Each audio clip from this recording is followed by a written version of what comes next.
اسلام آباد مذاکرات کا دوسرا دور سوالیہ نشان بن گیا۔ ایران کا دوسرے دور کے لیے مذاکراتی وفد پاکستان نہ بھیجنے کا اعلان۔ ترجمان ایرانی وزارت خارجہ اسماعیل بقائی نے کہا کہ ناکہ بندی اور جہاز پر حملہ جنگ بندی کی خلاف ورزی ہے۔ امریکی تجاویز غیر سنجیدہ اور مطالبات غیر حقیقت پسندانہ ہیں۔ ایران اپنے مطالبات سے پیچھے نہیں ہٹے گا۔ پاکستان کو امریکہ کی جانب سے خلاف ورزی سے آگاہ کر دیا۔ امریکی صدر ڈونلڈ ٹرمپ کی اپنا وفد آج شام تک اسلام آباد پہنچنے کی تصدیق۔ مذاکرات کی کامیابی پر خود بھی پاکستان آنے کا اعلان کر دیا۔ ڈیل نہ ہونے کی صورت میں ایران میں بجلی گھروں اور پلوں کو تباہ کرنے کی دھمکی۔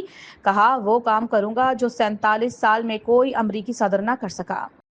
امریکہ ایران مذاکرات میں چین تعمیری کردار ادا کرے گا۔ چینی وزارت خارجہ کا اعلان۔ امریکہ کی جانب سے ایرانی جہاز کو قبضے میں لینے پر اظہار تشویش۔ کہا موجودہ صورتحال نازک مرحلے پر ہے۔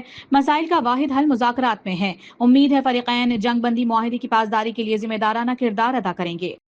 امریکی سینٹکام نے ایرانی جہاز پر حملے کی ویڈیو جاری کر دی۔ صدر ٹرمپ نے سوشل میڈیا پر کہا کہ جہاز امریکی میرینز کے قبضے میں ہے۔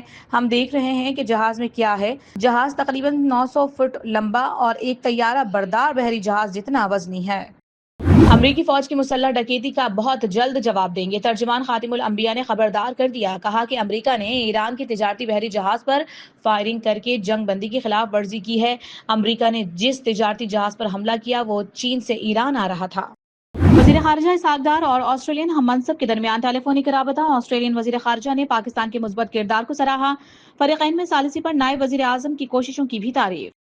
وزیر داخلہ محسن نقوی کا امریکی سفارت خانے کا دورہ۔ امریکی سفیر نیٹلی بیکر سے ملاقات میں امریکہ ایران مذاکرات کے دوسرے راؤنڈ کے لیے سیکیورٹی انتظامات پر تبادلہ خیال۔ امریکی سفیر نے خطے میں کشیدگی کم کرنے کے لیے پاکستان کی مخلصانہ کردار کی تعریف کی۔ عالمی منڈی میں خام تیل کی قیمتوں میں 5% اضافہ۔ برنٹ خام تیل $95 فی بیرل سے تجاوز کر گیا۔ WTI $90 فی بیرل میں فروخت ہونے لگا۔ پاکستان اسٹاک ایکسچینج میں شدید مندی۔ کاروبار کے دوران 3000 سے زائد پوائنٹس کی کمی۔ 100 انڈیکس 1,71,000 کی سطح سے نیچے آ گیا۔ اسلام آباد اور راولپنڈی میں سیکیورٹی ہائی الرٹ۔ اہم شاہراہوں پر اہلکار تعینات۔ ریڈ زون میں واقع تمام دفاتر بند۔ وفاقی آئینی عدالت اور اسلام آباد ہائی کورٹ میں مقدمات کی سماعت ملتوی۔ پبلک اور ہیوی ٹرانسپورٹ بھی تاحکم ثانی معطل۔ بنوں میں سیکیورٹی فورسز کی کامیاب کارروائی۔ دہشت گردی کا بڑا منصوبہ ناکام۔ بھارت کی حمایت یافتہ 2 دہشت گرد ہلاک۔ ISPR کے مطابق ہلاک ہونے والوں میں سرغنہ وحید اللہ عرف مختار اور ایک خودکش بمبار شامل ہیں۔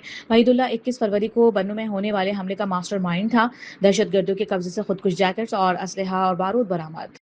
پاک مصر مشترکہ فوجی مشق تھنڈر 2 کامیابی سے مکمل۔ ISPR کے مطابق چراٹ میں منعقدہ مشق میں انسداد دہشت گردی آپریشنز پر توجہ دی گئی۔ 2 ہفتوں پر مشتمل مشق میں مشترکہ تربیت اور پیشہ ورانہ مہارت کا مظاہرہ کیا گیا۔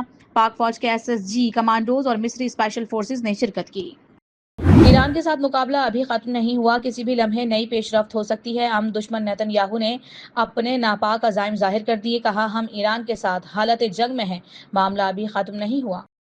UAE کا ممکنہ مالی بحران سے نمٹنے کے لیے امریکہ سے رابطہ۔ امریکی جریدہ وال اسٹریٹ جرنل کے مطابق ایران جنگ بڑھنے کی صورت میں متحدہ عرب امارات کی مالی بیک اپ کا خواہش مند ہے۔ UAE کی سینٹرل بینک کے گورنر کی امریکی حکام سے اہم ملاقات۔ کرنسی سوائپ لائن کے ذریعے ڈالر تک رسائی پر غور۔ کراچی میں نوی کا انگریزی کا پرچہ بھی آؤٹ ہو گیا۔ آغاز سے آدھا گھنٹہ پہلے حل شدہ پیپر سوشل میڈیا پر وائرل ہو گیا۔ CIA نے نقل مافیا کے 4 ملزمان کو دھر لیا۔ مرکزی ملزم مبین خان کے نیٹ ورک میں 13 گروپس اور ہزاروں طلباء شامل ہونے کا انکشاف۔ شہر میں نقل مافیا کے 8 سے 10 گینگ سرگرم ہیں۔ ملک کے بیشتر علاقوں میں غیر اعلانیہ لوڈ شیڈنگ کا سلسلہ جاری۔ گرم موسم میں کراچی کے کچھ علاقوں میں لوڈ شیڈنگ کا دورانیہ 10 گھنٹے سے تجاوز کر گیا۔ مستثنی علاقے بھی بجلی کی بندش سے متاثر ہونے لگے۔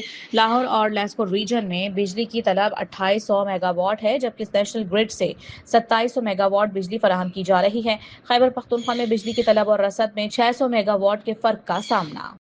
امریکی ریاست لوزیانا کے شہر شریو پورٹ میں فائرنگ۔ ایک شیر خوار بچے سمیت 8 بچے قتل۔ پولیس کے مطابق مسلح شخص نے شہر کے 3 مختلف گھروں میں اندھا دھند فائرنگ کی، جس کے نتیجے میں مجموعی طور پر 10 افراد گولیوں کا نشانہ بنے۔